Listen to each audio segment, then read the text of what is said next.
ETF index mutual funds నేర్చుకుని stock మార్కెట్లో రాణించాలనుకుంటున్నారా? వెంటనే ఈ నెంబర్కి కాల్ చేయండి.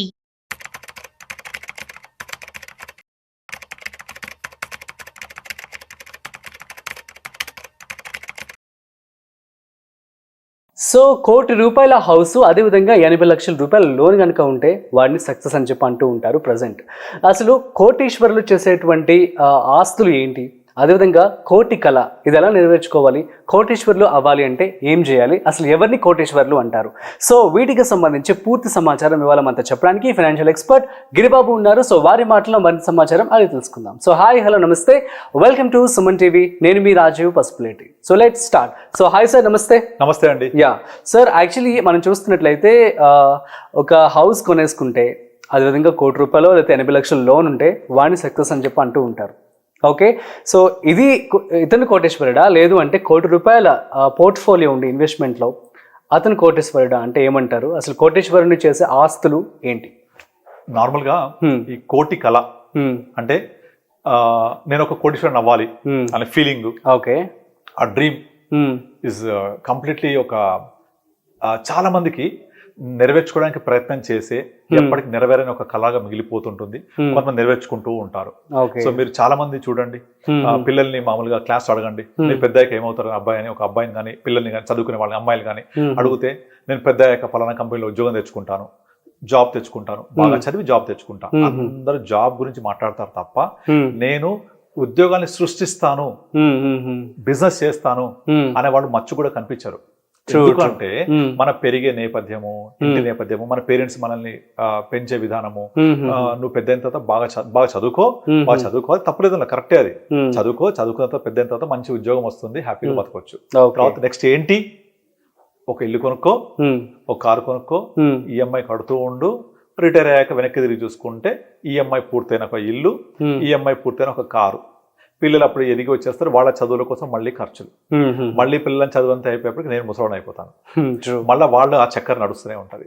మరి నేను కోటీశ్వరుడు ఎప్పుడు కదా, ఈ కళ కలగానే మిగిలిపోతుంటది. ఇది కాదు. సో మనము ఆ కోటీశ్వరుడు అవ్వాలి అంటే మనం అది ఓన్లీ డబ్బు రూపంలో ఉండక్కర్లేదు. సో మనము ఆ డబ్బు అంటే ఏంటి, చాలా మంది ఇప్పుడు మీరు పలానా వాళ్ళు కోటీశ్వరులు మా ఊర్లో అని కనుక చెప్తే 99% అంతా కూడా వాళ్ళ యొక్క స్థలాలు, పొలాలు, ఇల్లు, వాకిలి, తర్వాత అసెట్స్, ఫిక్స్డ్, ఇవే మాట్లాడుతూ ఉంటాం. ఎవరైనా మీ బంధువులు చూడండి, వీళ్ళు కోటీశ్వరరా అని ఎవరైనా చెప్తే వాళ్ళ దగ్గర ఏముంటది, వాళ్ళ ఆస్తులను ఎలా ఉంటాయి, ఫిక్స్డ్ అసెట్స్ రూపంలోనే ఉంటాయి. అది వాళ్ళు సంపాదించిందా కాదు, జనరేషన్స్ టుగెదర్ వచ్చి ఉంటాయి కూడా. అలా వచ్చి ఎప్పటిదో ఆస్తులు పెరిగి పెరిగి పెద్దదై ఒక కోట్ల వాల్యూ అవుతుంది. కానీ నిజంగా ఈ కోట్ల వాల్యూ అయింది మీరు సంపాదించినప్పుడు, దానికి టైం ప్రకారంగా, టైం విలువ ద్వారా దాని విలువ పెరిగి వచ్చిన ఆ కోటి మీది అన్నట్టుగా ఫీల్ అవ్వగలుగుతారా మీరు? నో, అవ్వలేము కదా. ఎందుకు అవ్వలేము అంటే దాన్ని ఓన్ చేసుకోలేము మనం. అది యాన్సిస్టర్ ప్రాపర్టీ, అమ్మితే కానీ అది రిలీజ్ కాదు, అది కదా. నీ చేతిలో ఉందే నీ డబ్బులు.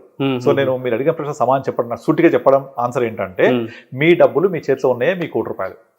మీ చేతిలో లేని ₹1,00,00,000 ఆస్తి రూపంలోనో మరో రూపంలోనో ఉంటే అది ఎన్ని కోట్లున్నా ఆ కోట్లు ఉన్నట్టే, అంతే. అది మీ దగ్గర రియలైజ్ కానంత వరకు కానట్టే. ఇప్పుడు చాలా మంది, నా దగ్గరకు ఒక క్లయింట్ వచ్చాడు మొన్న, అతనికి ఎప్పుడో 25 బ్యాక్ మియాపూర్ లో ఒక 200-300 గజాలు ల్యాండ్ ఉండే, చిట్టీలు వేసిన డబ్బులు అయిపోతే ఆ ల్యాండ్ ఇచ్చేసాడు.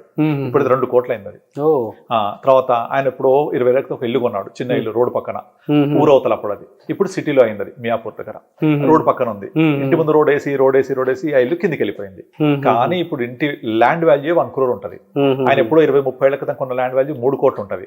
కానీ ఆయన పరిస్థితి ఏంటంటే, ఇప్పుడు ఆల్రెడీ వయసు 60 సంవత్సరాలు.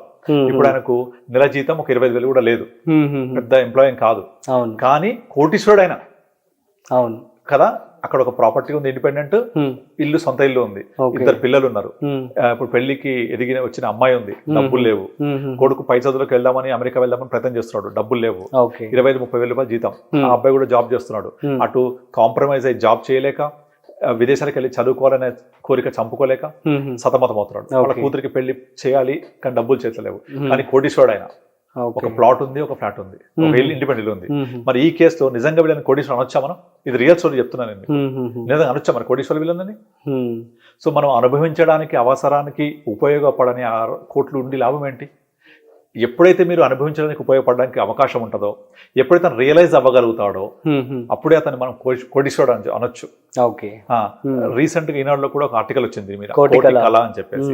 అందులో కూడా సేమ్ ఇదే రైటర్ రాయడం జరిగింది. లైక్ నాకున్న ఆలోచనలు అన్ని కూడా అక్కడ కనిపించాయి అనమాట. సో నార్మల్ గా మనము కోటీశ్వర్లము అని అనుకుంటే అది మీరు ఆస్తుల ద్వారా, ఫిక్స్డ్ అసెట్స్ ద్వారా, మీరు రియలైజ్ అవ్వలేని ఆస్తి ద్వారా ఎన్ని కోట్లు ఉన్నా కూడా దాన్ని కోటీశ్వరం అనలేం మనం. సో మనం సంపాదించి మనకు ఎంతైతే అనుభవించడానికి అవకాశం ఉండి లిక్విడ్ రూపంలో ఉంటుందో, మన లైఫ్ టైం చేస్తామో, that can be treated as 1 crore. Suppose ఆ 1 crore అనేది ఇట్లా బటన్ కొడితే మన అకౌంట్ రావాలి, అంత లిక్విడిటీ ఉండాలి. అప్పుడు మీరు ఒకసారి గుడ్ డ్యామేజ్ చేసుకొని నేను కోటీశ్వరుడు అనే ఫీలింగ్ వస్తుంది మనకు. అవునా? ఇప్పుడు ఎగ్జాంపుల్ అంటే ఫస్ట్ నేను కూడా డౌట్ ఉండే, ఇప్పుడు కోటీశ్వరుడు అంటే ఎవరిని కోటీశ్వరుడు అనాలి? మరి దాన్ని మనం రెండు ల్యాండ్, ఒక ఇండిపెండెంట్ ఇల్లు ఉంది which is more than 1 crore, ఒక ప్లాట్ ఉంది మోర్ దెన్ 2 crores, 300 గజాల పైన ఉంటుంది, అది 1.5 లక్ష ఈజీగా ఉంటుంది అక్కడ, 3 కోట్ల పైన ఉంటుంది, ఇల్లు 1 కోటి పైన ఉంటుంది, 4 కోట్లు ఉన్నాయి, మరి కోటీశ్వరుడు అనొచ్చా? సరే అనొచ్చు. ఎప్పుడు అనొచ్చు? అతను దాన్ని అమ్మగలిగి, అమ్మిన తర్వాత ఆ డబ్బుల్ని రియలైజ్ చేసుకొని అకౌంట్ లో వేసుకొని క్యాపిటల్ గెయిన్ ట్యాక్స్ కట్టేసి అకౌంట్ ఉంచుకుంటే ఎస్ హీస్ కోటీశ్వరుడు. నేను ఇదే పని చెప్పా అతనికి. కానీ ఇక్కడ ప్రాబ్లం ఏంటంటే ఎమోషన్స్.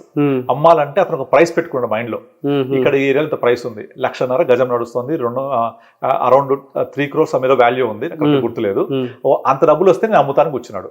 ఇప్పుడు 2 సంవత్సరాలు అయిపోయింది, ఆ ధర రాదు, ఈయన అమ్మడు.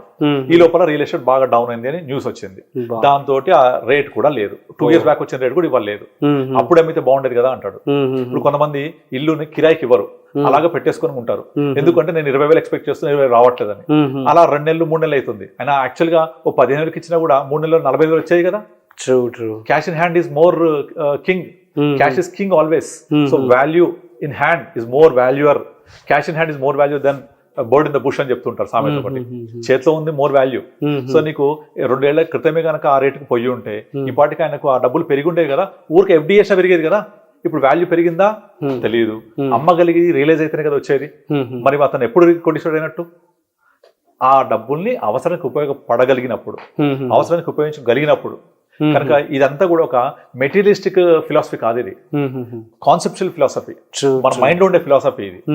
సో కొంతమంది డబ్బులు ఉండవు కానీ హ్యాపీగా ఉంటారు. ఎందుకంటే అతనికి కావాల్సింది అతనికి దొరుకుతుంది, కావాల్సినంత ఉంది, హ్యాపీగా తింటున్నాడు, పడుకుంటాడు, సంతృప్తిగా ఉన్నాడు. సంతృప్తి మన గొప్ప గొప్ప మహానుభావులు, బుద్ధుడు చెప్పింది కానీ, రమణ మహర్షి చెప్పింది కానీ, వీళ్ళంతా కూడా చెప్పింది సంతృప్తి గురించే. వాళ్ళ దృష్టిలో అది కోట్ల విలువైంది అది. సో కనుక మనం ఇక్కడ కూడా ఇందాక చెప్పినట్టుగా మనం ప్రతిదీ కూడా క్యాష్ రూపంలో, డబ్బు రూపంలో కొలబడకూడదు. కనుక ఎవరు కోటీశ్వరుడు, మీలో ఎవరు కోటీశ్వరుడు అని అంటే, నీకున్న ఆస్తి ప్రకారంగా లెక్కేస్తే, బ్యాంక్ బ్యాలెన్స్ ప్రకారం లెక్కేస్తే ఇన్ని కోట్లు ఉన్నాయనుకుంటే అందులో ఎన్ని అనుభవించగలుగుతున్నావు కదా. రాకేష్ జుంజునవాలా తన లాస్ట్ లైఫ్ లో కనీసం నడిచే అవకాశం కూడా లేదు, మొత్తం డయాబెటిక్ ఫుడ్ తోటి కాళ్ళన్నీ తినేసాయి. ఆయన కుర్చీలో కూర్చొని డాన్స్ వేసాడు ఏదో ఒక ఈవెంట్ లో, కుర్చీలో కూర్చొని ఏదో ఇట్లా చేయి ఒప్పుకుంటూ. అంతకంటే దౌర్భాగ్యం ఉంటుందా? అతనికి స్వీట్లు చాలా ఇష్టం చిన్నప్పటి నుంచి, సిగరెట్స్ బాగా తాగుతాడు, ఆరోగ్యం ఖరాబ్ చేసుకున్నాడు. కొన్ని 1,000 కోట్ల అధిపతి, మరి కొన్ని 1,000 కోట్లు ఇస్తా నాకు ఆరోగ్యం తెచ్చిమనండి, కాదు కదా. సో కనుక కోటీశ్వరుడు అంటే తినగలగాలి, పడుకోగలగాలి, టైంకి తింటే అరిగిపోవాలి. So it's all not materialistic thing, ఇదంతా కూడా కాన్సెప్చువల్ థింగ్ మన మైండ్ లో ఉండేది. సో కనుక నేను వాళ్ళకి చెప్పింది అదే, మీరు కోటీశ్వరులు అంటే నిజంగా కోటీశ్వరులే, కానీ మీరు అనుభవించడానికి అవకాశం ఎక్కడ ఉంది? ఆ డబ్బుల్ని రియలైజ్ చేసుకొని మీ అమ్మాయి పెళ్లి చేయగలుగుతున్నారా, మీ అబ్బాయిని విదేశాలు పంపించగలుగుతున్నారా కదా. అది చేయనప్పుడు మనం ఏం చెప్పలేం దాన్ని. అవును. కనుక ఇప్పుడు మన సొసైటీలో మీరు అన్నట్టు ఇంత ముందు ఒక వ్యక్తి ఒక 1 కోటి రూపాయల ఫ్లాట్ కొనుక్కొని 80 లక్షల అప్పు ఉంది కదా, he's accepted in the society. ఇల్లు కొనుక్కున్నాడు కదా, 80 లక్షల అప్పు ఉంది కదా, ఎవరికి కనపడదు. నెక్స్ట్ ఆ ఇల్లుతో పాటు కారు ఉంటుంది, మినిమం ఒక 20 లక్షల కారు ఉంటుంది. అంటే 1,20,00,000 వర్త్ ఆఫ్ ఇల్లు, కారు ఉంది, ఇంటి మీద ఒక 80 లక్షల అప్పు ఉంది, కారు మీద ఒక 15 లక్షల అప్పు ఉంది. అప్పు కనిపించదు, అంటే ఎంత బరువు మోస్తున్నాడో ఆయనకు మాత్రమే తెలుస్తుంది. చూసే వాళ్లకు ఆయన కోటీశ్వరుడు కదా. దీన్ని కోటి అనొచ్చా మనం? కోటీశ్వరుడు అనొచ్చా మనం? రేపు పొద్దున జాబ్ పోయి ఈఎంఐ కట్టకపోతే, 3 EMIs కట్టకపోతే ఎన్పిఎస్ కింద డిక్లేర్ చేస్తారు బ్యాంకు కదా. 3 EMIs కట్టకపోతే చాలు, ఎన్పిఐ కింద డిక్లేర్ అవుతుంది. 4వ EMI కట్టకపోతే ఇంటికి వచ్చేస్తారు వాళ్ళు. మరి నీదా ఇల్లప్పుడు కాదు కదా, మనం కోటీశ్వరుడు అనుకుందామా? కానీ సొసైటీలో ఉందంతా కూడా దీనికి యాక్సెప్టెన్స్. బట్ ఇది కాదు. అదే వ్యక్తి ఒక మ్యూచువల్ ఫండ్స్ లో ఒక పోర్ట్ఫోలియో 1 crore ఉందనుకోండి, దాన్ని ఎవరు కన్సిడర్ చేయరు. ఓకే. ఫర్ ఎగ్జాంపుల్ మన సౌత్ ఇండియాలో ఒక పెళ్లి సంబంధానికి వెళ్ళామనుకోండి, ఆ అమ్మాయి వాళ్ళ తండ్రి ఫర్ ఎగ్జాంపుల్ చెప్తున్నాను, లేదా అబ్బాయి వాళ్ళ తండ్రి మీ ఆస్తి పాస్తులు ఏమో అడిగారు అనుకోండి, నాకు మ్యూచువల్ ఫండ్స్ పోర్టబుల్ అంటే ఎవరు కన్సిడర్ కూడా చేయరు. అదే ఈఎంఐ కడుతున్న, ఇంకా ఈఎంఐ ముగిసిపోయిన ఇల్లు ఉంది అంటే ఈజ్ గుడ్. ఆ పెళ్లి కొడుకు మా అబ్బాయి ఉద్యోగం రాగానే 2 కోట్లు పెట్టి ఇల్లు కొన్నాడు, ఈఎంఐ ఉంది, ఇంకా అది చెప్పరు ఇక ఈఎంఐ 2 కోట్లు పెట్టి ఇల్లు ఉంది, ఈఎంఐ ఫుల్ గా ఉంది, ఇంకా 1.7 crore ఇంకా ఈఎంఐ ఉంది కదా. కానీ అతను అక్సెప్టెడ్. వేరే ఇంకొక అబ్బాయి మ్యూచువల్ ఫండ్ లో జమ చేసుకుంటూ వచ్చి మ్యూచువల్ ఫండ్ పోర్ట్ఫోలియో ఒక 1 కోటి రూపాయలు ఉంది అంటే నాట్ అక్సెప్టెడ్. అదంతా ఇక్కడ ఉంటుంది, మైండ్ లో ఉంటది, అవునా కదా. Physical things they want actually. Exactly. So మరి వీళ్ళని కోటీశ్వరం వచ్చా? నో. ఈఎంఐ ఉంది, లోన్ ఉంది, బర్డన్ ఉంది, కార్ లోన్ ఉంది, లేకపోతే జాబ్ పోతే పరిస్థితి అంటే ఎవరు కడతారు? సో మీ 20 years అంతా అయిపోయిన తర్వాత ఈఎంఐ తిరిగిన ఇల్లు మాత్రమే ఉంటుంది వెనక్కి తిరిగి చూస్తే, ఇంకేముండదు లైఫ్ లో ఇక. సో ఇవన్నీ కూడా మనము ఎలా ప్లాన్ చేస్తున్నాము, లిక్విడిటీ ఎంత ఉంది, మన ఫైనాన్షియల్ ప్లానింగ్ ఎలా ఉంది, మనం కోటీశ్వరుగా కనబడుతున్నామా, నిజంగా ఉన్నామా, దట్ ఈస్ వెరీ ఇంపార్టెంట్. కోటీశ్వరుడు కనపడడం వేరు, ఉండడం వేరు. యా, మీరు అన్నట్టుగా ఇంత ముందు 1 కోటి రూపాయల ఇల్లు, 80 లక్షల లోన్, కానీ కనపడతాం కదా. అదే మ్యూచువల్ ఫండ్స్ ఒక 1 crore పోర్ట్ఫోలియో ఉంటే కనపడదు, వినపడదు, ఎవరికి తెలియదు కూడా అది. But he's the real crorepati. True. Super sir, nice clarification. So guys, అర్థమైంది కదా. సో మరి అప్పులు ఉండి ఆస్తులు ఉంటే అవి చాలా ప్రాబ్లమాటిక్కే కాబట్టి, సో పోర్ట్ఫోలియో 1 crore అంటే, సో రెండిట్లో మనం కంపేర్ చేసినట్లయితే, సో ఎవరికైతే పోర్ట్ఫోలియో ఉందో వాళ్ళే కోటీశ్వరుడు అని చెప్పి సో తేల్చి చెప్పేశారు. సో అండ్ దట్స్ ట్రూ కూడా. సో ఈ విధంగా మీరు ఇన్వెస్ట్మెంట్ చేసుకొని చక్కగా మీ లైఫ్ని హ్యాపీగా లీడ్ చేయండి. సో మీకు కనుక ఏమైనా డౌట్స్ ఉన్నట్లయితే కామెంట్ చేయండి, మేము మీకు రిప్లై ఇస్తాము. That's it. సో మరొక ఇంట్రెస్టింగ్ కాంటెంట్తో మళ్ళీ కలుద్దాం. అంతవరకు చూస్తూనే ఉండండి సుమన్ టీవీ.